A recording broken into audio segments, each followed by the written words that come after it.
ভারতে 18তম লোকসভা নির্বাচনের ভোট গণনা চলছে। এখন পর্যন্ত পাওয়া ফলাফলে পশ্চিমবঙ্গে মমতা বন্দ্যোপাধ্যায়ের দল তৃণমূল কংগ্রেস অনেকটা এগিয়ে রয়েছে। প্রাথমিক ফলাফলে 30টির বেশি আসনে এগিয়ে তৃণমূল। ভারতের নির্বাচন কমিশনের ওয়েবসাইট অনুযায়ী পশ্চিমবঙ্গে 42 আসনের মধ্যে 31টি আসনে এগিয়ে আছে তৃণমূল কংগ্রেস, 10টি আসনে এগিয়ে বিজেপি আর 1টি আসনে এগিয়ে আছে সিপিআইএম।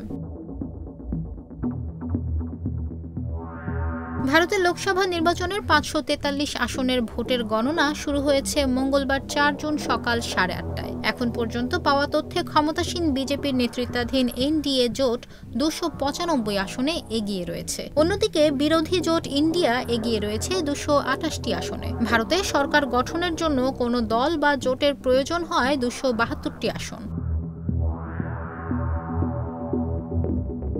এবারের নির্বাচনে হেভিওয়েট প্রার্থীদের মধ্যে বারাণসী আসনে প্রাথমিক ফলাফলে এগিয়ে আছেন প্রধানমন্ত্রী নরেন্দ্র মোদী। আমেঠি কেন্দ্রে এগিয়ে বিজেপির স্মৃতি ইরানি, গান্ধীনগরে এগিয়ে আছেন বিজেপি সভাপতি অমিত শাহ, অপরদিকে রায়বরেলি আসনে এগিয়ে কংগ্রেস নেতা রাহুল গান্ধী।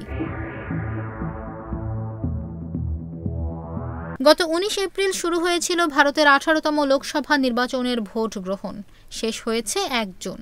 1.5 মাস ব্যাপী অনুষ্ঠিত এ নির্বাচনে ভোট দিয়েছেন 64 কোটিরও বেশি ভোটার।